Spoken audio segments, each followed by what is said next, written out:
नमस्कार दोस्तों, आज की शानदार क्लास में आप सभी का स्वागत है। आज की शानदार क्लास में हम लोग मंथली करंट अफेयर्स के क्वेश्चंस को कवर करेंगे, यानी कि फरवरी मंथ के टॉपिक वाइज करंट अफेयर्स के क्वेश्चंस को कवर करेंगे, जो कि आपके सभी प्रतियोगी परीक्षाओं के लिए इंपॉर्टेंट वीडियो बनेगा। तो वीडियो को बड़े ध्यान से जरूर देखिएगा। तो चलिए शुरुआत करते हैं हम लोग। तो हमारा पहला टॉपिक हम लोग डिस्कस करेंगे अपॉइंटमेंट और फेमस पर्सन। ठीक है, तो पहला क्वेश्चन कह रहा हमारा कि किसे झारखंड के नए मुख्यमंत्री नियुक्त किया गया है। तो किसको नियुक्त किया गया है, तो राइट आंसर हो जाएगा चंपई सोरेन को। इसके पहले दोस्तों हेमंत सोरेन जी थे।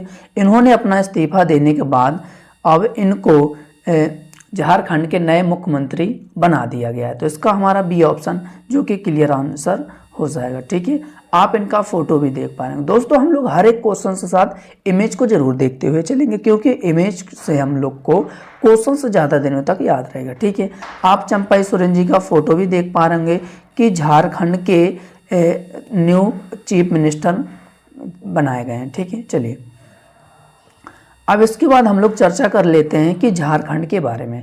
तो कि जो झारखंड की राजधानी है वो रांची है, और चंपई सोरेन जी को नया मुख्यमंत्री बना दिया गया है। और इसके बाद राज्यपाल की बात करें तो सीपी राधाकृष्णन राज्यपाल हैं, और स्थापित कब किया गया था, तो 15 नवंबर 2000 को स्थापित किया गया था। ठीक है, ये भी आपको याद रखना है। अब बात आती है कि बॉर्डर, यानी कि झारखंड है जो कि कितने राज्यों के साथ ये अपना सीमा साझा करता है। तो दोस्तों 5 राज्यों के साथ ये सीमा साझा करता है। एक तो बिहार हो गया, उत्तर प्रदेश हो गया, छत्तीसगढ़ हो गया, उड़ीसा हो गया और पश्चिम बंगाल हो गया, कि ये 5 राज्य हैं जो कि झारखंड सीमा साझा करता है। ठीक है, मैप में भी आप देख पा रहे होंगे कि यहाँ पे आपको झारखंड नजर आ रहा होगा। ठीक है, अब ये बिहार हो गया, उत्तर प्रदेश हो गया, ठीक है, छत्तीसगढ़ हो गया, उड़ीसा हो गया, और यहाँ पे ये पश्चिम बंगाल हो गया। ठीक है, ये 5 राज्य हैं। ठीक है, चलिए अब अगला क्वेश्चन कह रहा है कि कौन भारतीय सेना में सूबेदार रैंक हासिल करने वाली पहली महिला बन गई हैं। तो कौन भारतीय सेना में सूबेदार रैंक हासिल करने वाले पहली महिला बन गई हैं, तो कौन बन गई हैं। तो इंपॉर्टेंट क्वेश्चन है, तो इसका हमारा राइट आंसर हो जाएगा प्रीति रजक। तो हमारा सी ऑप्शन है जो कि क्लियर और राइट आंसर हो जाएगा। चलिए, और आप इमेज में भी देख पा रहे होंगे कि ये है प्रीति रजक जी। ठीक है, जो कि इंडियन आर्मी में फर्स्ट वुमेन सूबेदार के पद पे बनी है। चलिए अगला क्वेश्चन कह रहा कि किसे भारतीय दूरसंचार नियामक प्राधिकरण का अध्यक्ष नियुक्त किया गया है। तो किसे नियुक्त किया गया है, तो राइट आंसर हो जाएगा अनिल कुमार लाहौटी को। तो डी ऑप्शन है जो कि हमारा इसका क्लियर और राइट आंसर हो जाएगा।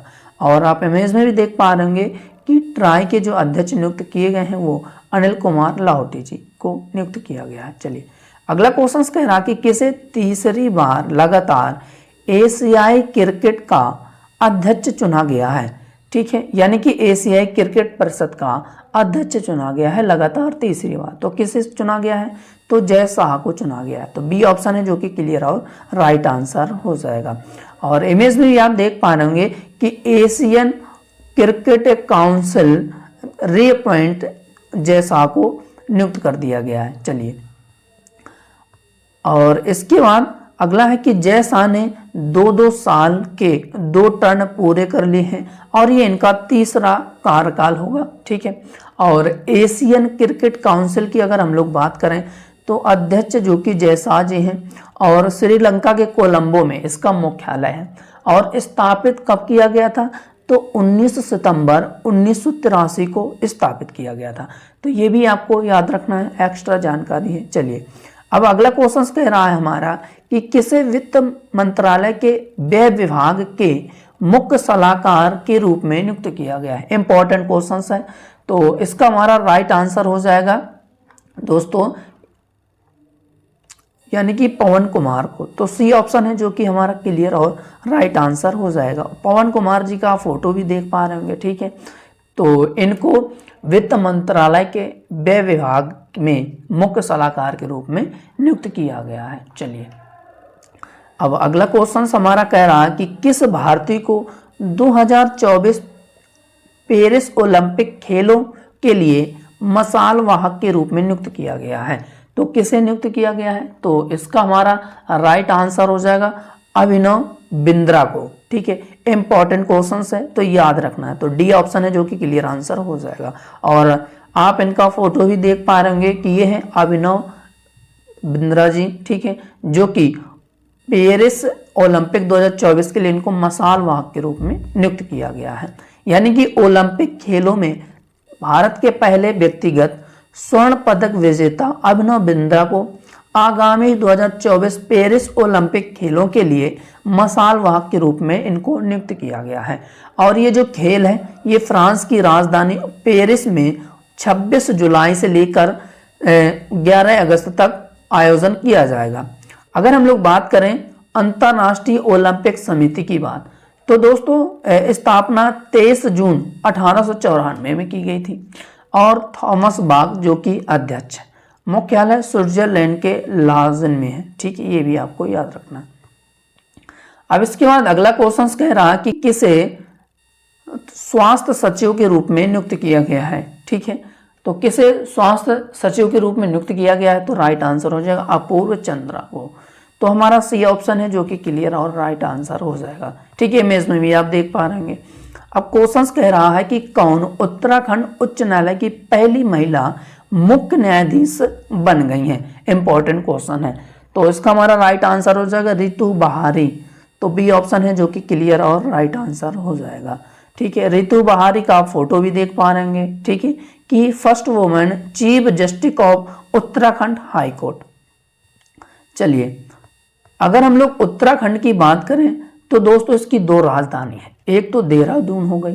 ठीक है, और एक हो गई गैरसैंण। यानी कि शीतकालीन का जब मौसम होता है तब देहरादून इसकी राजधानी होती है, जब ग्रीष्मकालीन का मौसम होता है तब गैरसैंण जो कि इसकी राजधानी होती है। और मुख्यमंत्री की बात करें तो पुष्कर सिंह धामी जी मुख्यमंत्री हैं, गुरमीत सिंह जी जो कि राज्यपाल हैं। और गठन कब किया गया था? तो 9 नवंबर 2000 को इसका गठन किया गया था। ठीक है, और अगर हम लोग राजकीय पशु की बात करें तो कस्तूरी मृग जो कि राजकीय पशु है। और राजकीय पक्षी कौन सा है? तो मोनाल है, हिमालयन मोलान। ठीक है, और राजकीय पुष्प की बात करें तो ब्रह्म कमल है। ठीक है, और बॉर्डर की बात करें यानी कि उत्तराखंड जो कि 3 राज्यों के साथ ही अपना सीमा साझा करता है और 2 देशों के साथ। ठीक है, यानी कि 3 राज्य उत्तर प्रदेश हो गया, हरियाणा हो गया और हिमाचल प्रदेश हो गया, और नेपाल और तिब्बत से सीमा साझा करता है। ठीक है, अब यहाँ पे उत्तराखंड कहाँ पे है? तो भैया उत्तराखंड मैप में यहाँ पे दिख रहा है हमें तो। ठीक है, तो जाहिर सी बात है कि जब यहाँ पे अगर मैप में दिख रहा तो तिब्बत भी बॉर्डर सीमा साझा कर रहा, उत्तर प्रदेश तो कर रहा है। ठीक है, और नेपाल भी कर रहा है। ठीक है, और हिमाचल प्रदेश भी कर रहा है। तो आप अगर मैप को बहुत ढंग तरीके से आपने तो देखते हैं या याद करते हैं तो वो आपको याद रहता है। ठीक है, लॉजिकल लग जाता है कि हाँ चाइना भी सीमा साझा कर रहा है, नेपाल भी सीमा साझा कर रहा है, तो देश भी पूछे जाते हैं कभी कभी। ठीक है, अब उत्तराखंड के राष्ट्रीय उद्यान पे हम लोग चर्चा करेंगे। यानी कि जिम कॉर्बेट राष्ट्रीय उद्यान है, गंगोत्री राष्ट्रीय उद्यान है, गोविंद राष्ट्रीय उद्यान है, नंदा देवी राष्ट्रीय उद्यान है, राजाजी राष्ट्रीय उद्यान है और वैली ऑफ फ्लावर्स राष्ट्रीय उद्यान है। जिम कॉर्बेट अभी एसएससी जीडी के एग्जाम में पूछा गया था कि जिम कॉर्बेट किस राज्य का राष्ट्रीय उद्यान है, तो इस तरीके से एग्जाम में पूछा गया था। चलिए, अगला क्वेश्चन कह रहा हमारा कि मिशेल ओ'नील कहाँ की फर्स्ट मिनिस्टर बन गई हैं? इंपॉर्टेंट क्वेश्चन है।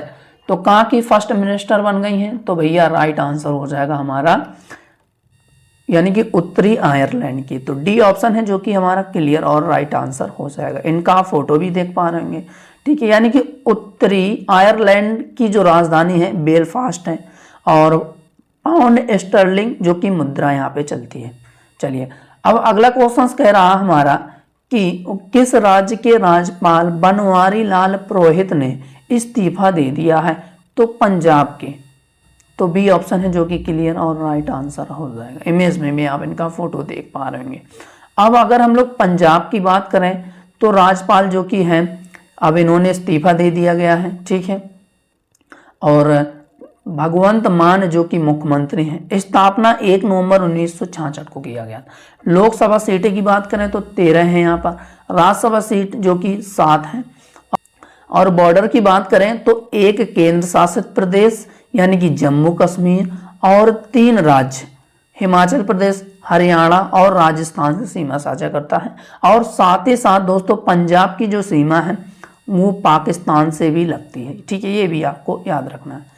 क्वेश्चन कह रहा कि किसे आर्मी वाइस चीफ के रूप में नियुक्त किया गया है, तो किसे नए सेना उप प्रमुख के रूप में नियुक्त किया गया है, तो उपेंद्र द्विवेदी को। तो इसका हमारा ए ऑप्शन है जो कि क्लियर और राइट आंसर हो जाएगा। इमेज में भी आप इनका फोटो देख पा रहे होंगे। और ये तो एम.वी. सुचिंद्र कुमार का स्थान ग्रहण करेंगे।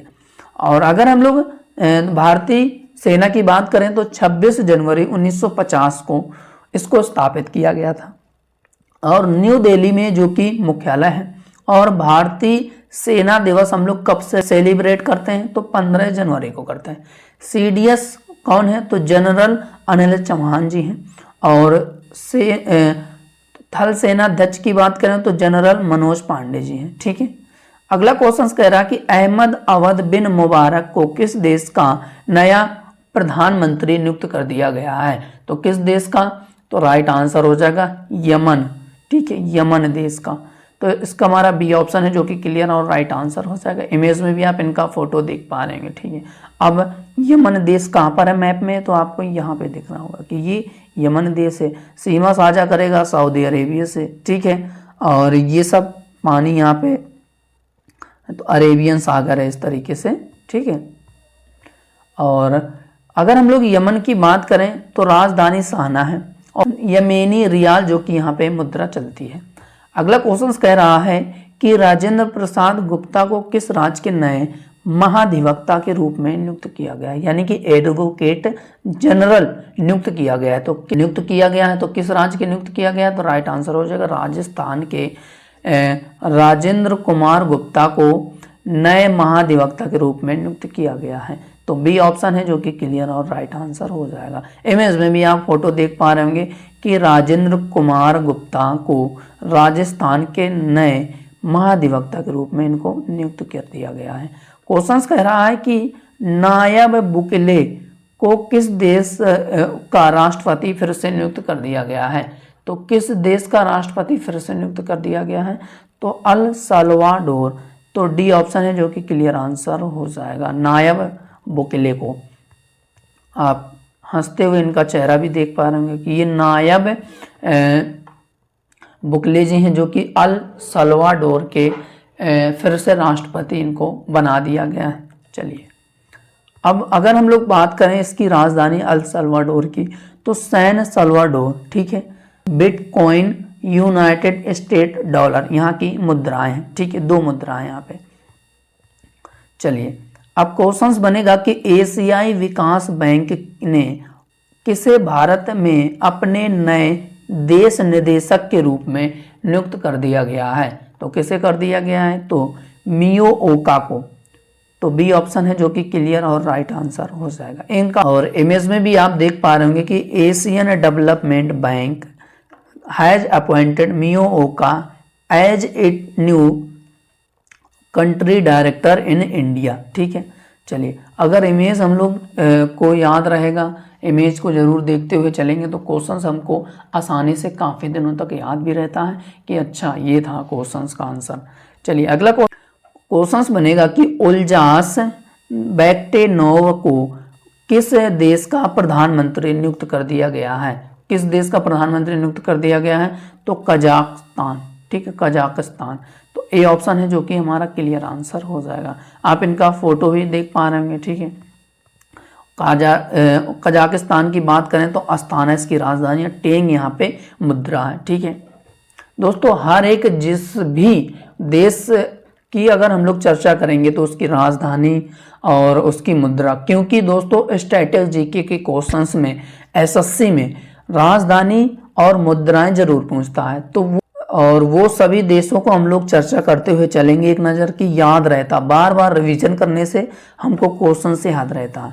अब हमारा अगला टॉपिक बनेगा पुरस्कार और सम्मान। ठीक, यानी कि फरवरी माह में किन किन लोगों को पुरस्कार दिया गया है। क्वेश्चंस कह रहा है पहला, कितने भारतीयों को ब्रिटेन में बिला वाटनिक पुरस्कार 2024 से सम्मानित किया गया है? तो कितने भारतीयों को? तो राइट आंसर हो जाएगा 3 भारतीयों को। तो हमारा डी ऑप्शन है जो कि क्लियर आंसर हो जाएगा। और 3 भारतीय ये हैं। ठीक है, इनका हंसता हुआ और मुस्कुराता हुआ चेहरा भी आप देख पा रहे होंगे। अब इनके नाम कौन कौन से हैं? तो ये 3 जो युवा हैं ये भारतीय वैज्ञानिक हैं, यानी कि राहुल आर नायर, मेहुल मलिक और तन्मय भारत को ब्रिटेन में बिला वाटनिक पुरस्कार से सम्मानित किया गया है। तो ये आपको याद रखना इम्पोर्टेंट है। ठीक है, और बिला वाटनिक पुरस्कार विभिन्न क्षेत्रों में शुरुआती कैरियर वैज्ञानिकों की उत्कृष्ट उपलब्धियों में और योगदान को मान्यता देते हुए ये पुरस्कार दिया जाता है। ठीक है, और ये पुरस्कार समारोह जो कि 27 फरवरी को लंदन में एक ब्लैक टाई गाला कार्यक्रम में इसका आयोजन किया गया था, उसमें ये पुरस्कार प्रदान किया गया था। अब क्वेश्चंस कह रहा है कि महागौरव पुरस्कार 2024 किसको प्रदान किया गया है? तो किसको प्रदान किया गया है? तो राइट आंसर हो जाएगा निखिल मुकुंद वाघ को।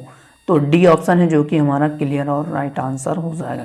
इमेज में भी आप देख पा रहे होंगे कि महागौरव 2024 से ये पुरस्कार इनको प्रदान किया गया निखिल वाघ को। चलिए, अब अगला क्वेश्चन कह रहा है कि भारत सरकार ने किसे देश के सर्वोच्च नागरिक पुरस्कार यानी कि भारत रत्न सम्मानित करने की घोषणा की है? तो किसको किया है?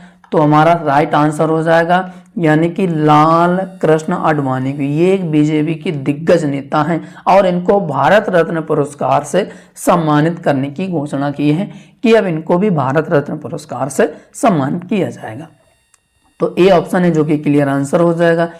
इमेज में भी आप देख पा रहे होंगे कि पीएम मोदी के द्वारा अनाउंस किया गया है कि लाल कृष्ण आडवाणी को अब भारत रत्न पुरस्कार से सम्मानित किया जाएगा। ठीक है, अगर हम लोग भारत रत्न की बात करें तो इसकी स्थापना कब की गई थी? तो 2 जनवरी 1954 में इसकी स्थापना की गई थी। और यह भारत रत्न भारत का सर्वोच्च नागरिक पुरस्कार एग्जाम में पूछा जाएगा। मूल रूप से दोस्तों ये कला, साहित्य, विज्ञान और सार्वजनिक सेवाओं में उपलब्धि तक सीमित था, लेकिन दिसंबर 2011 में सरकार ने मानव प्रयास के किसी भी क्षेत्र में शामिल करने के लिए ये पुरस्कार अब दिया जाने लगेगा। ठीक है, पहले कला, साहित्य, विज्ञान और सार्वजनिक सेवाओं के क्षेत्र में दिया जाता था। तो अब साथ ही साथ दोस्तों मानव प्रयास के किसी भी क्षेत्र में ये पुरस्कार दिया जाएगा कि जो मानव के लिए या लोक कल्याण के लिए हित में कार्य करेंगे, उनके लिए भी भारत रत्न पुरस्कार दिया जाएगा। तो ये भी आपको साथ ही साथ दोस्तों याद रखना है। अब क्वेश्चन बनेगा कि ग्रैमी अवार्ड 2024 का कौन सा संस्करण आयोजित किया गया है, यानी कि या वर्ष 2024 में जो ग्रैमी अवार्ड शुरू किया गया है उसका कौन सा संस्करण शुरू किया गया है? तो कौन सा संस्करण शुरू किया गया है? तो राइट आंसर हो जाएगा 66वां। तो ए ऑप्शन है जो कि क्लियर और राइट आंसर हो जाएगा। चलिए, इमेज में भी आप देख पा रहे होंगे कि 66वां ग्रैमी अवार्ड शुरू किया गया है वर्ष 2024 का। ठीक है, इसके बाद अगला है कि जो ग्रैमी अवार्ड पुरस्कार दिए गए हैं तो किन किन लोगों को दिया गया है, यानी कि मशहूर तबला वादक जाकिर हुसैन को दिया गया है, बांसुरी वादक राकेश चौरसिया को दिया गया है और अन्य भारतीय संगीतकारों को ये दिया गया है। चलिए, और ये संगीत के क्षेत्र में दिया जाता है। ठीक है, क्वेश्चंस पूछा जाएगा कि ग्रैमी अवार्ड किस क्षेत्र में दिया जाता है? तो संगीत के क्षेत्र में दिया जाता है। इंपॉर्टेंट क्वेश्चंस बनेगा। ठीक है, और राकेश कुमार चौरसिया ने 2 बार ग्रैमी अवार्ड जीते हैं और जाकिर हुसैन की बात करें तो इन्होंने 3 बार ग्रैमी पुरस्कार जीता है। ठीक है, अब इसके बाद अगला है कि भारतीय संगीतकारों की संगीत समूह यानी कि शक्ति ने दिस मूवमेंट के लिए बेस्ट ग्लोबल म्यूजिक एल्बम की श्रेणी में 2024 का ग्रैमी अवार्ड जीता है। ठीक है, और 5 भारतीय संगीतकार हैं, यानी कि तबला वादक जाकिर हुसैन, बांसुरी वादक राकेश कुमार चौरसिया, गायक शंकर महादेवन और वायलिन वादक गणेश राजगोपालन, ताल वादक सेल्व गणेश विनायक राम को। ये 5 भारतीय संगीतकार हैं जो कि इनको ग्रैमी अवार्ड दिया गया है। इंपॉर्टेंट क्वेश्चंस है, तो यहां से क्वेश्चंस पूछा जाएगा कि बताओ ग्रैमी अवार्ड कितने भारतीय संगीतकारों को दिया गया है 2024 में, तो 5। ठीक है, इस तरीके से आप लोग याद करिएगा। ठीक है, इसके बाद अगला है कि हुसैन को पास्तों के लिए बेस्ट ग्लोबल म्यूजिक परफॉर्मेंस और एज वी स्पीक के लिए बेस्ट कॉन्टेम्पोरेरी इंस्ट्रूमेंटल एल्बम का ग्रैमी पुरस्कार भी इनको दिया गया है हुसैन को। इसके बाद अगला है कि महान बांसुरी वादक हरि प्रसाद चौरसिया के भतीजे राकेश चौरसिया ने पास्तो और एज वी स्पीक के लिए 2 ग्रैमी पुरस्कार जीते हैं। इंपॉर्टेंट क्वेश्चन यहां से बनेगा। ठीक है, अब इसके बाद अगला है कि पीएम नरेंद्र मोदी के लिखे गाने, यानी कि पीएम नरेंद्र मोदी जी के द्वारा लिखा गया जो गाना है, तो अबेंडेंस इन मिलेट्स, जो कि ग्रैमी अवार्ड से सम्मानित किया गया है। ठीक है, चलिए इसके कह रहा कि पहला ग्रैमी अवार्ड किसने जीता है, तो सिंगर माइली साइरस ने अपने कैरियर का पहला ग्रैमी अवार्ड जीता। ये भी आपको याद रखना है। इसके बाद अगला कॉमेडी एक्टर ट्रेवर नोवा ने लगातार चौथी बार ग्रैमी अवार्ड को होस्ट किया है। ठीक है, अब इसके बाद अगला क्वेश्चन कह रहा है कि किस मंदिर के मुख्य पुजारी रावल ईश्वरी प्रसाद नमुंदरी को शंकर स्मृति पुरस्कार से सम्मानित किया गया है। कितना बेहतरीन क्वेश्चन है। तो जितने भी पुरस्कार हैं सारे क्वेश्चंस यहाँ पे सिलेक्टेड हैं। ठीक है, और एग्जाम में पूछे जाएंगे 101%। तो राइट आंसर हो जाएगा बद्रीनाथ धाम। तो सी ऑप्शन हमारा क्लियर आंसर हो जाएगा कि बद्रीनाथ धाम मंदिर के मुख्य पुजारी ईश्वरी प्रसाद नमुंदरी को शंकर स्मृति अवार्ड से सम्मानित किया गया है। तो ये आपको याद रखना है, और आप इनका फोटो भी देख पा रहे होंगे। ठीक है, कि पुरस्कार से सम्मानित किया गया है। चलिए अगला क्वेश्चन कह रहा है कि किसे एथलेटिक्स में उनके असाधारण योगदान के लिए लाइफ टाइम अचीवमेंट अवार्ड से सम्मानित किया गया है। तो किसे सम्मानित किया गया है, इंपॉर्टेंट क्वेश्चन है। तो राइट आंसर हो जाएगा ऊषा पीटी को। ठीक है, पीटी ऊषा को। तो डी ऑप्शन है जो कि क्लियर आंसर हो जाएगा। इमेज में भी आप देख पा रहे होंगे कि ऊषा पीटी को लाइफ टाइम अचीवमेंट अवार्ड से इनको सम्मानित किया गया है। चलिए इसके बाद अगला क्वेश्चन कह रहा है कि किसे outstanding business women of the year पुरस्कार से सम्मानित किया गया है। तो किसे सम्मानित किया गया है, तो राइट आंसर हो जाएगा बीना मोदी को। ठीक है, तो सी ऑप्शन हमारा इसका क्लियर आंसर हो जाएगा। और डॉक्टर बीना मोदी जी का आप फोटो भी देख पा रहे हैं कि इनको आउटस्टैंडिंग बिजनेस वुमेन पुरस्कार दिया गया है। चलिए अगला क्वेश्चन कह रहा है कि किसे wildlife photographer of the year people's choice award 2023 प्रदान किया गया है। तो किसे प्रदान किया गया, तो राइट आंसर हो जाएगा नीमा सरी खानी। तो हमारा बी ऑप्शन है जो कि क्लियर आंसर हो जाएगा। इमेज में भी आप देख पा रहे हैं कि एक बर्फ में सोते हुए भालू का इन्होंने फोटो खींचा है। उसी के उपलक्ष्य में इनको wild life photographer of the year का पुरस्कार इनको दिया गया है। चलिए अगला है कि नीमा सरी खानी को wild life photographer of the year people's choice award 2023 से सम्मानित किया गया है, और उन्हें यह सम्मान बर्फ पर सो रहे एक ध्रुवीय भालू की तस्वीर लेने के लिए पुरस्कार से सम्मानित किया गया है। और ये एक छोटे हिमनद में सोते हुए तो भालू को देखा गया था और इन्होंने उसकी फोटो खींच ली गई। ठीक है, और इसका नाम इस तस्वीर का नाम दिया गया है आइस बेड। ठीक है, क्वेश्चन कह रहा कि किस भारतीय शिक्षक को संयुक्त अरब अमीरात सरकार द्वारा गोल्डन वीजा प्रदान किया गया है। तो आनंद कुमार को संयुक्त अरब अमीरात सरकार द्वारा गोल्डन वीजा प्रदान किया गया है इनको। तो सी ऑप्शन है जो कि क्लियर आंसर हो जाएगा। और आप फोटो भी आप इनका देख पा रहे होंगे, ठीक है। अगर हम लोग बात करें यूनाइटेड अरब अमीरात की, तो अबू धाबी जो कि राजधानी है, और मुद्रा यहाँ पे संयुक्त अरब अमीरात दिरहम चलती है, ठीक है। और राष्ट्रपति की बात करें तो मोहम्मद बिन जायद अल नहयान जो कि राष्ट्रपति हैं, और मोहम्मद बिन राशिद अल मकतूम जो कि प्रधानमंत्री हैं। क्वेश्चंस कह रहा है कि किसे भारत का सर्वोच्च नागरिक पुरस्कार भारत रत्न प्रदान किया जाएगा। तो उपर्युक्त सभी को प्रदान किया जाएगा इस वर्ष, ठीक है, यानी कि पीवी नरसिम्हा राव को, चौधरी चरण सिंह को, एमएस स्वामीनाथन को, और साथ ही साथ लाल कृष्ण आडवाणी को, ठीक है, लाल कृष्ण आडवाणी को भी सम्मानित किया गया है। और एक महान व्यक्ति हो गए कर्पूरी ठाकुर को, ठीक है, कर्पूरी ठाकुर को भी दोस्तों ये भारत रत्न पुरस्कार से सम्मानित किया गया है, ठीक है। 1 2 3 और एक तो लाल कृष्ण आडवाणी हो गए और एक कर्पूरी ठाकुर, यानी कि टोटल 5 लोगों को इस बार भारत रत्न पुरस्कार से सम्मानित किया गया है, ठीक है। इनका फोटो भी देख पा रहे हैं। चलिए अब यहाँ पे भी एक्स्ट्रा जानकारी में दे रखा कि कर्पूरी ठाकुर, लाल कृष्ण आडवाणी जी को, ठीक है, यानी कि 2024 में 5 लोगों को प्रदान किया गया है भारत रत्न, ठीक है। ये हम लोगों ने डिस्कस कर ही रखा है। अभी तक कुल 53 पुरस्कार दिए जा चुके हैं भारत रत्न से, ठीक है।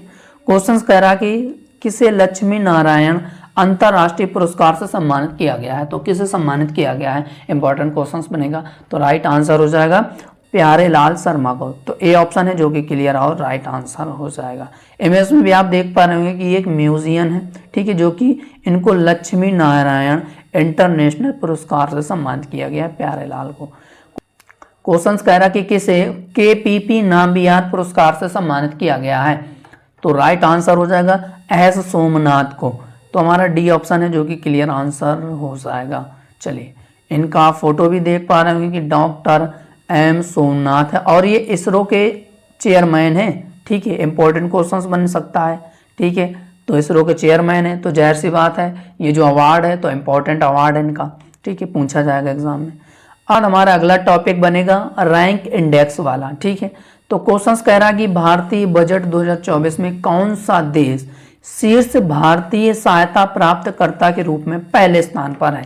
तो कौन सा देश है जो कि भारतीय सहायता प्राप्तकर्ता के रूप में पहले स्थान पर है। तो राइट आंसर हो जाएगा भूटान, ठीक है। भूटान है जो कि पहले स्थान पर सहायक के रूप में उभरा है, ठीक है। तो डी ऑप्शन है जो कि क्लियर आंसर हो जाएगा। इमेज में भी आप देख पा रहे हैं, यानी कि वित्त मंत्री निर्मला सीतारमण जी के द्वारा अनावरण किए गए अंतरिम बजट 2024 में वित्तीय वर्ष 2024-25 में भारत ने अपने बजट का एक बड़ा हिस्सा विदेशी सहायता के लिए आवंटित किया है, जिसमें से भूटान भारतीय सहायता प्राप्तकर्ता के रूप में पहले स्थान पर है, ठीक है। और दूसरे स्थान पर मालदीव हो गया और तीसरे स्थान पर नेपाल है। और कुल अमाउंट इन्होंने इतना किया है, ठीक है। इस तरीके से अमाउंट भी दे रखा है। और म्यांमार चौथे स्थान पर है और मॉरिशस जो कि 5वें स्थान पर है। चलिए अगला क्वेश्चन कह रहा है कि ब्रांड फाइनेंस द्वारा जारी एक रिपोर्ट ब्रांड गार्जियन इंडेक्स 2024 में किसने देश में पहला स्थान हासिल किया है। तो किसने तो देश में पहला स्थान हासिल किया है भारत में। तो राइट आंसर हो जाए मुकेश अंबानी। और पूरे विश्व की बात करें तो ये सेकेंड स्थान इन्होंने हासिल किया है। और इन्होंने सत्य नडेला को पीछे छोड़ते हुए ये पहला स्थान इन्होंने हासिल किया है। तो ये भी आपको याद रखना है। इमेज में भी आप देख पा रहे कि बीस्ट सत्य नडेला को इन्होंने पीछे छोड़ते हुए इस इंडेक्स रिपोर्ट के अनुसार पहला स्थान इन्होंने हासिल किया। अब क्वेश्चन कह रहा है कि वर्ल्ड बैंक की लॉजिस्टिक्स परफॉर्मेंस इंडेक्स रिपोर्ट 2023 में भारत 139 देशों में किस स्थान पर है। तो टोटल 139 देशों में इस रिपोर्ट के अनुसार किस स्थान पर है भारत। तो 38वें स्थान पर है। तो हमारा डी ऑप्शन है जो कि क्लियर और राइट आंसर हो जाएगा, ठीक है। इमेज में भी आप देख पा रहे होंगे। अब क्वेश्चन कह रहा है कि टॉम ट्रैफिक इंडेक्स 2023 के अनुसार कौन सा शहर है जो कि भारत का सबसे भीड़ भाड़ वाला शहर बन गया, यानी कि मोस्ट कंजेस्टेड सिटी बन गया है। तो कौन सा शहर है। तो राइट आंसर हो जाएगा बेंगलुरु, तो हमारा डी ऑप्शन है जो कि क्लियर और राइट आंसर हो जाएगा। ठीक है, मोस्ट कंजेस्टेड सिटी है। ठीक है, बेंगलुरु। चलिए अब इसके बाद ये लिस्ट भी लगा रखी है कि कौन, अगर पहले स्थान की बात करें तो लंदन है। ठीक है, और 1 2 3 4 5 और 6वें स्थान पर बेंगलुरु है। ठीक है, मोस्ट कंजेस्टेड सिटी में। और 7वें स्थान की बात करें तो पूना है। ठीक है, इस तरीके से आप याद कर सकते हैं। अब इसके बाद हमारा अगला टॉपिक बनेगा समिट, कॉन्फ्रेंस, महोत्सव और इवेंट्स वगैरह। ठीक है, क्वेश्चन कह रहा कि अक्टूबर 2024 में 16वां ब्रिक्स शिखर सम्मेलन कहां पर आयोजित किया जाएगा। इंपॉर्टेंट क्वेश्चन है, याद रखना है। तो कौन सा वो देश में या कहां पर, तो राइट आंसर हो जाएगा रूस में 16वां ब्रिक्स शिखर सम्मेलन का आयोजन किया जाएगा अक्टूबर 2024 में। ठीक है, इमेज में भी आप देख पा रहे हैं। ठीक है, अब अगला है कि 16वां ब्रिक्स शिखर सम्मेलन जो कि अक्टूबर 2024 में रूस के कजान शहर में आयोजित किया जाएगा। ठीक है, और वर्तमान में जो रूस है वो ब्रिक्स की अध्यक्षता कर रहा है। ठीक है, और इसकी थीम याद रखना ब्रिक्स शिखर सम्मेलन की कि वैश्विक विकास और सुरक्षा के उद्देश्यों के लिए बहुपक्षवाद को मजबूत करना। अब इसके बाद 1 जनवरी को सऊदी अरब, मिस्र, संयुक्त अरब अमीरात, ईरान और इथोपिया जैसे देश आधिकारिक तौर पर ब्रिक्स समूह में शामिल हो गए। ये भी आपको याद रखना है। ठीक है, और इसकी संख्या 10 गुनी हो गई है। और ब्रिक्स में कौन कौन से देश आते हैं, बी से हो गया ब्राज़ील, आर से हो गया रसिया, आई से हो गया इंडिया, सी से हो गया चाइना और एस से हो गया साउथ अफ्रीका। ठीक है, अब क्वेश्चन कह रहा है कि भारत के पहले बीच साइड स्टार्टअप फेस्ट का आयोजन कहां पर किया जाएगा। तो कहां पर किया जाएगा, तो इंपॉर्टेंट क्वेश्चंस बनेगा, तो राइट आंसर हो जाएगा मंगलौर में। तो ए ऑप्शन है जो कि क्लियर और राइट आंसर हो जाएगा। इमेज में भी आप देख पा रहे होंगे, यानी कि पहला बीच साइड स्टार्टअप फेस्ट 16 फरवरी तक कर्नाटक के मंगलौर में स्थित तन्नीर भावी समुद्र तट पर आयोजित होने वाला है। और इसका नाम इमर्ज 2024 रखा गया है। और इसके बाद अगला है कि Mangalore beach side startup fest को तपस्या बीच फेस्टिवल द्वारा आयोजित किया गया है। ठीक है, अगला क्वेश्चन कह रहा है कि प्रधानमंत्री नरेंद्र मोदी ने कहां पर भारत मोबिलिटी ग्लोबल एक्सपो का उद्घाटन किया है। तो कहां पर किया है, तो इसका हमारा राइट आंसर हो जाएगा न्यू दिल्ली में। ठीक है, तो हमारा डी ऑप्शन है जो कि क्लियर आंसर हो जाएगा। इमेज में भी आप देख पा रहे हैं। ठीक है, चलिए इसके बाद हमारा अगला क्वेश्चन कह रहा है कि किस राज्य ने एक जिम्मेदार गेमिंग वातावरण को बढ़ावा देने के लिए डिजिटल डिटॉक्स पहल को शुरू किया है। तो किस राज्य ने शुरू किया है, तो राइट आंसर हो जाएगा इसका हमारा कर्नाटक ने। तो सी ऑप्शन है जो कि क्लियर और राइट आंसर हो जाएगा। ठीक है, इसके बाद अगला क्वेश्चन कह रहा है कि हाल ही में केंद्र सरकार ने किस हवाई अड्डे को अंतर्राष्ट्रीय हवाई अड्डा का दर्जा दे दिया है। तो किस हवाई अड्डे को अंतर्राष्ट्रीय हवाई अड्डा का दर्जा दे दिया गया है, तो सूरत हवाई अड्डे को। तो ए ऑप्शन है जो कि हमारा क्लियर और राइट आंसर हो जाएगा। इमेज में भी आप देख पा रहे हैं। ठीक है, और ये गुजरात का तीसरा अंतर्राष्ट्रीय हवाई अड्डा है। और इससे पहले सरदार वल्लभ भाई पटेल इंटरनेशनल एयरपोर्ट बन चुका है और राजकोट इंटरनेशनल एयरपोर्ट अंतर्राष्ट्रीय हवाई अड्डा बन चुका है। इसके बाद क्वेश्चन कह रहा है अगला कि पीएम गति शक्ति समिट का आयोजन कहां पर किया जा रहा है, यानी कि पीएम गति शक्ति शिखर सम्मेलन का आयोजन कहां पर किया जा रहा है।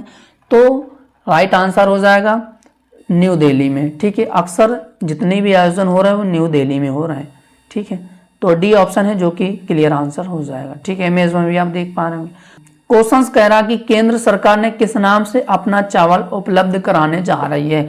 तो भारत चावल के नाम से। ठीक है, तो हमारा डी ऑप्शन क्लियर आंसर हो जाएगा। इमेज में आप देख पा रहे हैं कि तो भारत चावल है जो कि 25 रुपए पर केजी के हिसाब से मिलेगा। ठीक है, याद रखना है। इसके बाद अगला क्वेश्चन कह रहा कि प्रतिवर्ष सूरज कुंड मेला कहां पर आयोजित किया जाता है, किस राज्य में आयोजित किया जाता है। इंपॉर्टेंट क्वेश्चन है। फेस्टिवल और त्योहार, नाटक और लोक नृत्य वगैरह, ये सारे क्वेश्चंस एग्जाम में पूछे जाते हैं इससे रिलेटेड। ठीक है, तो इसका हमारा राइट आंसर हो जाएगा कि सूरज कुंड मेला, जो कि हरियाणा के फरीदाबाद में आयोजित किया जाता है प्रतिवर्ष। तो बी ऑप्शन क्लियर आंसर हो जाएगा, याद रखना है, ठीक है। और यानी कि सूरज कुंड मेला हरियाणा के फरीदाबाद के सूरज कुंड क्षेत्र में आयोजित होने वाला है और ये एक वार्षिक सांस्कृतिक और शिल्प मेला है।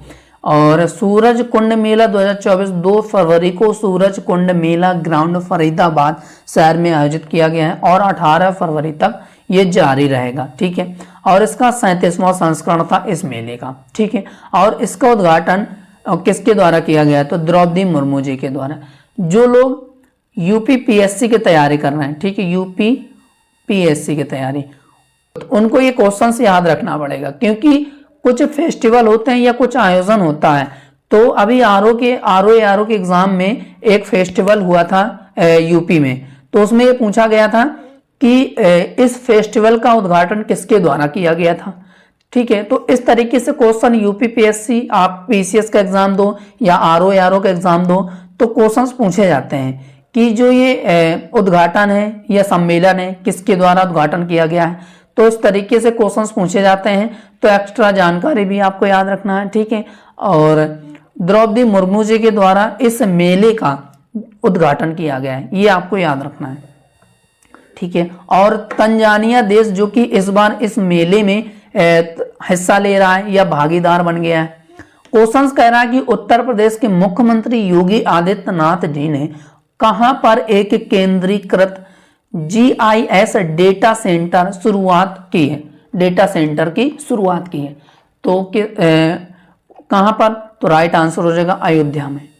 तो बी ऑप्शन है जो कि क्लियर और राइट आंसर हो जाएगा। इमेज में भी आप देख पा रहे हैं। अगला क्वेश्चन कह रहा है कि प्रधानमंत्री श्री नरेंद्र मोदी ने कहां पर कॉमनवेल्थ अटॉर्नी और सॉलिसिटर जनरल कॉन्फ्रेंस का शुभारंभ किया है? तो कहां पर किया है? तो न्यू दिल्ली में किया है। तो हमारा डी ऑप्शन है जो कि क्लियर और राइट आंसर हो जाएगा, ठीक है। इमेज भी आप याद करते हुए चलना है। क्वेश्चन कह रहा है कि भारत ऊर्जा सप्ताह 2024 कहां पर आयोजित किया गया है? तो कहां पर आयोजित किया गया? तो राइट आंसर हो जाएगा गोवा, ठीक है। गोवा वाली बीच में एक गाना है, उससे आप लोग मर्ज करके याद कर सकते हैं, ठीक है, कि भारत ऊर्जा सप्ताह 2024 का आयोजन गोवा में आयोजित किया गया है। एक गाना नहीं है, गोवा वाले बीच में, ठीक है। इमेज में भी आप देख पा रहे होंगे इस तरीके से। और इसका उद्घाटन किसके द्वारा किया गया है? तो नरेंद्र मोदी जी के द्वारा किया गया, ये भी आपको याद रखना है, ठीक है, जो कि 6 से 9 फरवरी तक इसका आयोजन किया गया था गोवा में। अब क्वेश्चन कह रहा है कि एलोरा अजंता अंतरराष्ट्रीय महोत्सव 2024 का आयोजन कहां पर किया गया है? तो कहां पर किया गया है? तो राइट आंसर हो जाएगा महाराष्ट्र के छत्रपति संभाजी नगर में। तो हमारा बी ऑप्शन है जो कि क्लियर आंसर हो जाएगा। चलिए अब अगला क्वेश्चन कह रहा है कि किस राज्य के एन्योर में स्थित कोरोमंडल इंटरनेशनल लिमिटेड उर्वरक संयंत्र से अमोनिया गैस रिसाव के बाद 5.92 करोड़ रुपए का जुर्माना लगाया गया है?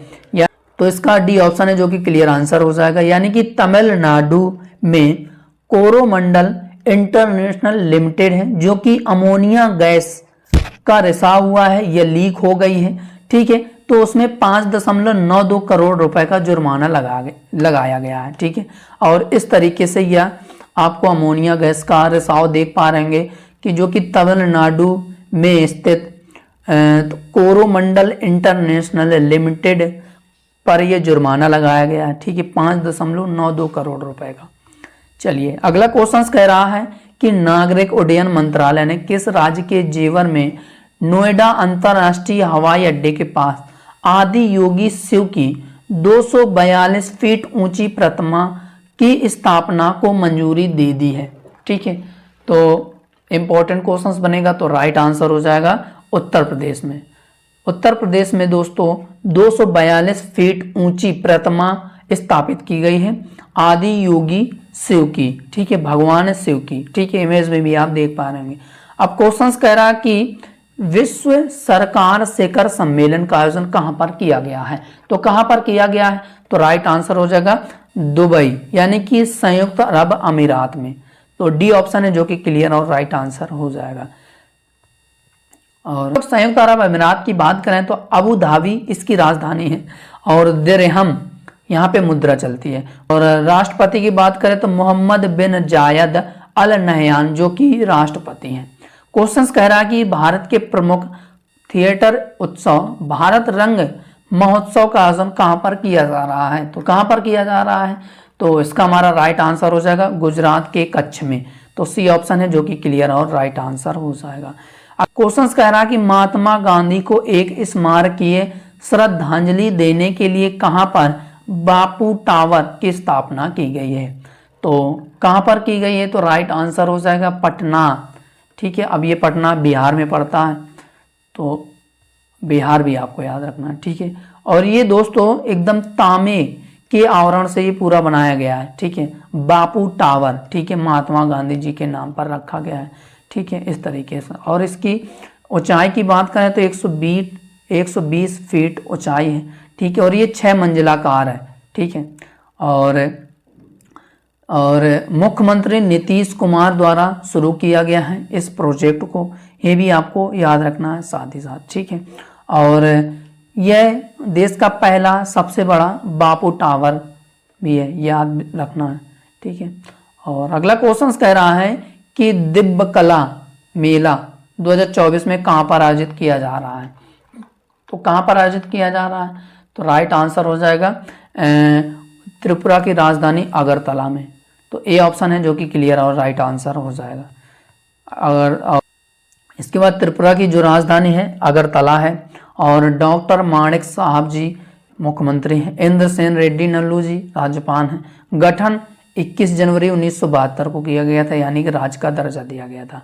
लोकसभा सीटें 2 हैं, राज्यसभा सीटें 1 है, 60 यहाँ पे विधानसभा सीटें हैं। ठीक है, अब इसके बाद बॉर्डर की बात आती है तो बांग्लादेश के साथ सीमा साझा करता है, मिजोरम असम के साथ सीमा साझा करता है। ठीक है, मैप में भी आप देख पा रहे होंगे। चलिए अगला क्वेश्चन कह रहा है कि किस राज्य केंद्र सरकार में ट्रांसजेंडर समुदाय के लिए मुफ्त बस यात्रा शुरू करने की घोषणा करी है, तो दिल्ली राज्य सरकार ने। तो डी ऑप्शन है जो कि क्लियर और राइट आंसर हो जाएगा। ठीक है, इमेज में भी आप देख पा रहे होंगे कि दिल्ली के मुख्यमंत्री अरविंद केजरीवाल ने दिल्ली में ट्रांसजेंडर समुदाय के लिए मुफ्त बस यात्रा की घोषणा करी है कि कोई किराया नहीं लगेगा अब। ठीक है, चलिए अगला क्वेश्चन बनेगा कि किसने एडसिल विद्यांजलि छात्रवृत्ति कार्यक्रम शुरू किया है, तो धर्मेंद्र प्रधान ने। तो डी ऑप्शन हमारा इसका क्लियर आंसर हो जाएगा, यानी कि केंद्रीय शिक्षा मंत्री धर्मेंद्र प्रधान जी ने नई दिल्ली में एडिसल विद्यांजलि छात्रवृत्ति कार्यक्रम को शुरू किया गया है। यह नया कार्यक्रम उन छात्रों के लिए है जिनके पास अच्छी शिक्षा प्राप्त करने के लिए अधिक पैसे नहीं है। ठीक है, तो ये सभी छात्रों को उपलब्ध कराया जाएगा। ठीक है, इस कार्यक्रम के जरिए। ठीक है, क्वेश्चन कह रहा है कि किस देश ने अंटार्कटिक के वैज्ञानिक अध्ययन करने के लिए क्वीनलिंग स्टेशन लॉन्च किया है, तो किस तो देश ने लॉन्च किया है, तो इंपॉर्टेंट क्वेश्चन है। तो राइट आंसर हो जाएगा हमारा कि चीन ने। तो सी ऑप्शन हमारा क्लियर आंसर हो जाएगा। ठीक है, इमेज में भी आप देख पा रहे होंगे, यानी कि चीन ने रॉस सागर में इनएक्सप्रेसिबल द्वीप पर स्थित अपने नवीनतम अंटार्कटिक अनुसंधान स्टेशन क्वीनलिंग सुविधा का उद्घाटन किया है। यह अंटार्कटिक में चीन का 5वां अनुसंधान स्टेशन है। ठीक है, चलिए अगला क्वेश्चन कह रहा है कि किस संस्थान ने कैंसर का शीघ्र पता लगाने के लिए एक एआई प्लेटफॉर्म ioncology.ai लॉन्च किया है, तो AIIMS दिल्ली। तो हमारा ए ऑप्शन है जो कि क्लियर आंसर हो जाएगा। इमेज में भी आप देख पा रहे हैं। बनेगा कि उत्तर प्रदेश ने प्रतिवर्ष कितने लाख टन हरित हाइड्रोजन उत्पादन करने का लक्ष्य रखा है, तो इंपॉर्टेंट क्वेश्चन है, तो इसका हमारा राइट आंसर हो जाएगा, यानी कि 10 लाख टन। तो बी ऑप्शन है जो कि क्लियर और राइट आंसर हो जाएगा। चलिए और इमेज में भी आप देख पा रहे हैं। ठीक है, यानी कि उत्तर प्रदेश का जो लक्ष्य है वो प्रतिवर्ष 10 लाख टन हरित हाइड्रोजन उत्पादन क्षमता का निर्माण करने के लिए रखा गया है। ठीक, क्वेश्चन बनेगा कि दुबई में होने वाले 2024 विश्व सरकार शिखर सम्मेलन में किस देश को सम्मानित अतिथि के रूप में नामित किया गया है, तो भारत, तुर्की, कतर, यानी कि दुबई में जो 2024 विश्व सरकार शिखर सम्मेलन हो रहा है उसमें सम्मानित जो अतिथि नामित किए गए हैं भारत, तुर्की और कतर, यानी कि 3 देश को नामित किया गया। तो डी ऑप्शन क्लियर आंसर हो जाएगा। क्वेश्चन कह रहा है कि संस्कृति मंत्रालय कहां पर संगीत नाटक अकादमी एक क्षेत्रीय केंद्र स्थापित करने जा रहा है, तो कहां पर, तो इसका हमारा राइट आंसर हो जाएगा यानी कि हैदराबाद में। तो ए ऑप्शन है जो कि क्लियर और राइट आंसर हो जाएगा। इमेज में भी आप देख पा रहे हैं। चलिए अगला क्वेश्चन कह रहा है कि संसद ने किस केंद्र शासित प्रदेश के लिए SC/ST कोटा विधेयक पारित किया है, तो जम्मू कश्मीर के लिए। तो हमारा डी ऑप्शन क्लियर और राइट आंसर हो जाएगा। इमेज में भी आप देख पा रहे होंगे। ठीक है, इसके बाद हमारा अगला टॉपिक बनेगा स्पोर्ट करंट अफेयर्स। क्वेश्चंस बनेगा कि पुरुषों के राष्ट्रीय दृष्टिबाधित T20 cricket tournament Nagesh trophy 2023-24 किसने जीता है, तो कर्नाटक ने जीता है। तो सी ऑप्शन हमारा इसका क्लियर आंसर हो जाएगा। इमेज में भी आप देख पा रहे हैं। क्वेश्चन कह रहा है कि फीफा वर्ल्ड कप 2026 का आयोजन कहां पर किया जाएगा, तो संयुक्त राज्य अमेरिका, कनाडा और मैक्सिको में। ठीक है, तो हमारा डी ऑप्शन जो कि क्लियर आंसर हो जाएगा। इमेज में भी आप देख पा रहे हैं, यानी कि संयुक्त राज्य अमेरिका, कनाडा और मैक्सिको फीफा विश्व कप 2026 की सह मेजबानी करेंगे। ठीक है, ये आपको याद रखना है। और 19 जुलाई 2026 से इसका फाइनल न्यूयॉर्क के मेट लाइफ स्टेडियम में मुकाबला खेला जाएगा। ठीक है, चलिए, और इसमें टोटल 48 टीम भाग लेंगे। ठीक है, यानी कि 16 स्थानों में कुल 104 मैच खेला जाएगा और इसका 23वां संस्करण होगा। ठीक है, क्वेश्चन कह रहा है कि कौन सा शहर फीफा विश्व कप क्वालिफायर की मेजबानी करेगा, तो कौन सा शहर करेगा, तो इसका हमारा राइट आंसर हो जाएगा यानी कि हैदराबाद। तो सी ऑप्शन क्लियर आंसर हो जाएगा। ठीक है, कि तेलंगाना फुटबॉल एसोसिएशन को हैदराबाद में फीफा फुटबॉल विश्व कप के लिए क्वालिफायर मैच कराने का अवसर मिला है। ठीक है, चलिए अगला क्वेश्चन कह रहा है कि 2024 टाटा स्टील शतरंज टूर्नामेंट किसने जीता है, तो किसने 2024 का टाटा स्टील शतरंज टूर्नामेंट जीता है, तो वेई ने। तो डी ऑप्शन हमारा क्लियर आंसर हो जाएगा। ठीक है, इमेज में भी आप देख पा रहे होंगे कि वेई जी हैं ये। ठीक है, इन्होंने टाटा स्टील चेस टूर्नामेंट 2024 का खिताब जीता है। क्वेश्चन बनेगा कि सेफ महिला अंडर 19 चैंपियनशिप में किस देश को विजेता के रूप में घोषित किया गया है, तो भारत और बांग्लादेश को, इन दोनों को। ठीक है, इन्होंने आपस में बराबरी की है, तो इनको, इन दोनों देशों को विजेता घोषित कर दिया गया है। ठीक है, इमेज में भी आप इस तरीके से देख पा रहे हैं। और यह टूर्नामेंट ढाका में खेला गया था, बांग्लादेश के। और इसके बाद हमारा अगला टॉपिक बनेगा defence, DRDO, ISRO, space, NASA, railway, science and tech से रिलेटेड करंट अफेयर्स के क्वेश्चंस को कवर करेंगे। क्वेश्चंस हमारा कह रहा है कि कौन INS संधायक के कमीशनिंग समारोह की अध्यक्षता करेगा, तो कौन करेगा बताओ, तो राइट आंसर हो जाएगा राजनाथ सिंह। तो सी ऑप्शन हमारा इसका क्लियर आंसर हो जाएगा। इमेज में भी आप देख पा रहे होंगे। अगला क्वेश्चन कह रहा है कि किस सेना ने वर्ष 2024 को अपनी सेना के नागरिकों का वर्ष घोषित किया है, यानी कि वर्ष 2024 जो है वो किस सेना ने अपने सेना के नागरिकों का वर्ष घोषित कर दिया गया है, तो किस सेना ने किया है, तो राइट आंसर हो जाएगा भारतीय नौसेना ने।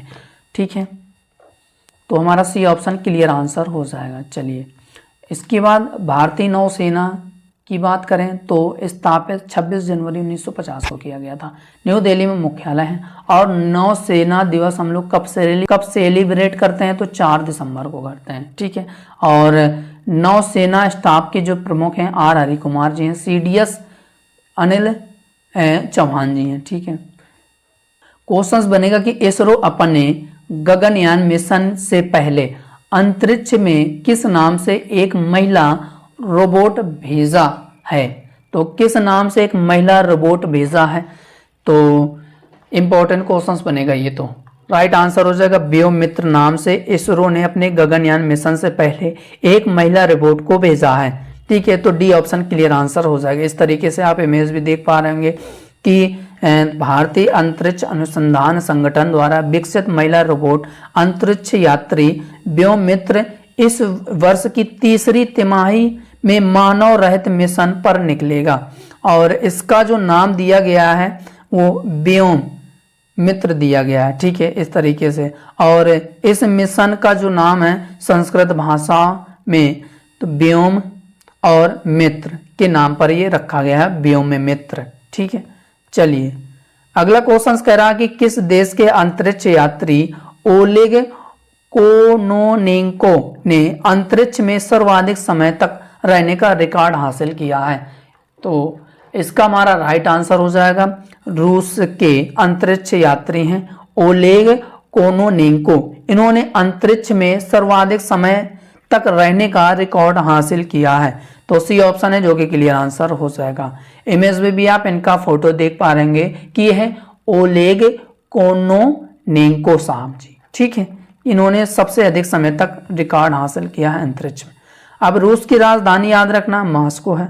रूसी रूबल मुद्रा चलती है। व्लादिमीर पुतिन जी राष्ट्रपति हैं। क्वेश्चन कह रहा कि कौन सा आईआईटी भारत के पहले स्वदेशी 155 मिमी स्मार्ट गोला बारूद बनाएगा। ठीक है, 155 मिमी स्मार्ट गोला बारूद बनाएगा। तो कौन सा आईआईटी है? तो राइट आंसर हो जाएगा आईआईटी मद्रास है। ठीक है, 115 मिमी स्मार्ट गोला बारूद बनाएगा। ठीक है, इस तरीके से गोला बारूद बनाएगा आईआईटी मद्रास। क्वेश्चन कह रहा है कि महासागरों और वायुमंडल का अध्ययन करने के लिए किस स्पेस एजेंसी ने स्पेस मिशन लॉन्च किया है? तो ये तो नासा ने लॉन्च किया है। ठीक है, तो बी ऑप्शन क्लियर आंसर हो जाएगा। ठीक है, यहीं से क्वेश्चंस आपको एग्जाम में देखने को मिलेगा। ठीक है, अगर आपने मंथली करंट अफेयर्स यानी कि फरवरी माह का मंथली करंट अफेयर्स रिवीजन कर लिया और इसका आपको पीडीएफ जो कि टेलीग्राम पे शेयर कर दिया जाएगा, तो टेलीग्राम का लिंक भी आपको डिस्क्रिप्शन बॉक्स पर ऐड कर दिया जाएगा। तो वहाँ से आप एक बार इसका प्रिंट आउट जरूर निकलवाइएगा क्योंकि ये प्रिंट फॉर्मेट में भी है।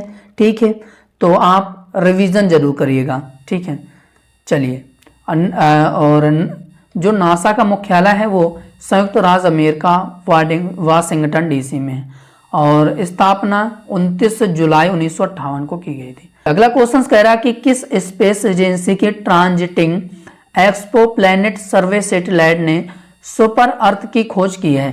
तो नासा ने की। नासा ने दोस्तों एक पृथ्वी के जैसा एक तो ग्रह खोजा गया है। वहां पे पानी की भी व्यवस्था देखी गई है कि पानी मिलने की संभावना है। ठीक है, चट्टानें भी देखी गई हैं, मिट्टी भी देखा गया है। ठीक है, तो एक पृथ्वी के जैसा ग्रह खोजा गया है। तो इंपॉर्टेंट क्वेश्चंस बनेगा, जाहिर सी बात है। और ये पृथ्वी से 1.5 गुना है, ये भी आपको याद रखना है। ठीक है, इस तरीके से इमेज में आप जब देखेंगे ना तो पता चल जाएगा। ये इमेज है। ठीक है, इस तरीके से पृथ्वी के जैसा ये एक ग्रह नासा के द्वारा खोजा गया है। ठीक है, और इसका नाम दिया गया है TOI 715b जो कि पृथ्वी से 137 प्रकाश वर्ष दूर सौर मंडल में स्थित है और 1.5 गुना है ये पृथ्वी के आकार से लगभग। इसके बाद हमारा अगला टॉपिक आएगा इंपॉर्टेंट डेज और उसकी थीम्स।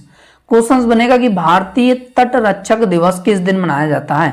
तो 1 फरवरी को सेलिब्रेट किया जाता है। तो ए ऑप्शन हमारा इसका क्लियर आंसर हो जाएगा, यानी कि इंडियन कोस्ट गार्ड 1 फरवरी को सेलिब्रेट किया जाता है और इसका 48वां स्थापना दिवस मनाया जा रहा है। इसकी थीम आप लोग याद रखना, वी एप्रिशिएट योर डेडिकेशन। चलिए अगला क्वेश्चन कह रहा है कि विश्व अंतर धार्मिक सद्भावना सप्ताह कब से कब तक मनाया जाता है? तो 1 से 7 फरवरी तक मनाया जाता है। ठीक है, तो हमारा सी ऑप्शन क्लियर आंसर हो जाएगा। क्वेश्चन कह रहा है कि वर्ल्ड वेटलैंड डे यानी कि विश्व आर्द्र भूमि दिवस किस दिन मनाया जाता है? तो किस दिन मनाया जाता है? इंपॉर्टेंट क्वेश्चन है। तो इसका हमारा दोस्तों राइट आंसर हो जाएगा, यानी कि 2 फरवरी को सेलिब्रेट किया जाता है। तो बी ऑप्शन जो कि हमारा इसका क्लियर और राइट आंसर हो जाएगा। इसकी थीम आप लोग याद रखना, आर्द्र भूमि और मानव कल्याण। ठीक है, क्वेश्चन बनेगा कि अंतर्राष्ट्रीय मानव बंधुत्व दिवस कब मनाया जाता है, तो कब सेलिब्रेट किया जाता है। तो इसका हमारा राइट आंसर हो जाएगा प्यारे साथियों, यानी कि 4 फरवरी को सेलिब्रेट किया जाता है। तो हमारा ए ऑप्शन क्लियर आंसर हो जाएगा। इसकी थीम आप लोग याद रखना है, प्यार और करुणा नफरत पर जीत हासिल कर सकते हैं। इंग्लिश में भी इसको ट्रांसलेट कर दिया गया कि जो अगला क्वेश्चन कह रहा है कि महिला जननांग विकृति के प्रति शून्य सहनता का अंतर्राष्ट्रीय दिवस किस दिन सेलिब्रेट किया जाता है। तो किस दिन किया जाता है, तो 6 फरवरी को किया जाता है। तो ए ऑप्शन हमारा इसका क्लियर आंसर हो जाएगा। थीम याद रखना, उसकी आवाज उसका भविष्य, ठीक है, यानी कि उसकी आवाज उसका भविष्य। क्वेश्चन कह रहा है कि सुरक्षित इंटरनेट दिवस किस दिन सेलिब्रेट किया जाता है। तो किस दिन किया जाता है, तो 6 फरवरी को। तो हमारा डी ऑप्शन जो कि क्लियर और राइट आंसर हो जाएगा। थीम याद रखना, प्रेरणादायक परिवर्तन, बदलाव लाना, प्रभाव का प्रबंधन करना और परिवर्तन को ऑनलाइन करना, ठीक है। क्वेश्चन कह रहा है कि राष्ट्रीय ब्लैक HIV या एड्स जागरूकता दिवस किस दिन मनाया जाता है।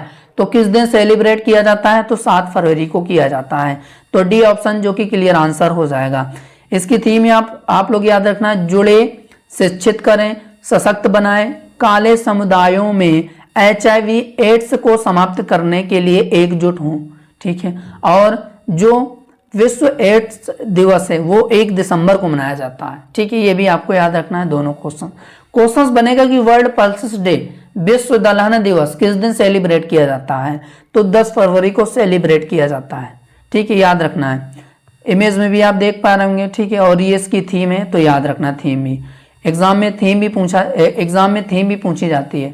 क्वेश्चन कह रहा है कि आतंकवाद के लिए अनुकूल, हिंसक उग्रवाद की रोकथाम के लिए अंतर्राष्ट्रीय दिवस किस दिन सेलिब्रेट किया जाता है। तो किस दिन किया जाता है, तो राइट आंसर हो जाएगा 12 फरवरी को। तो डी ऑप्शन जो कि क्लियर आंसर हो जाएगा। और थीम भी इसकी आप लोग याद रखना, ठीक है। तो दोस्तों ये रहे मंथली करंट अफेयर्स फरवरी माह का टॉपिक वाइज। अगर सेशन अच्छा लगा हो तो ईमानदारी से चैनल को लाइक, कमेंट, शेयर और साथ ही साथ दोस्तों सब्सक्राइब जरूर करिएगा। लेकिन कमेंट बॉक्स में जरूर बताइएगा कि क्लास कैसी लगी। और इसका जो PDF है वो आपको टेलीग्राम चैनल पे शेयर कर दिया जाएगा। तो टेलीग्राम चैनल का जो लिंक है वो डिस्क्रिप्शन बॉक्स पर ऑलरेडी लिंक है, तो वहाँ से आप लोग क्लिक करके रिवीजन जरूर करिएगा। आप इसे प्रिंट आउट भी निकलवा सकते हैं। और कोशिश किया करिए कि आप लोग टॉपिक वाइज हर मंथ का करंट अफेयर्स पढ़ा करिए, क्योंकि अगर आप डेली करंट अफेयर्स नहीं ले रहे हैं तो आप लोग topic wise current affairs PDF जरूर रिवीजन किया करिए।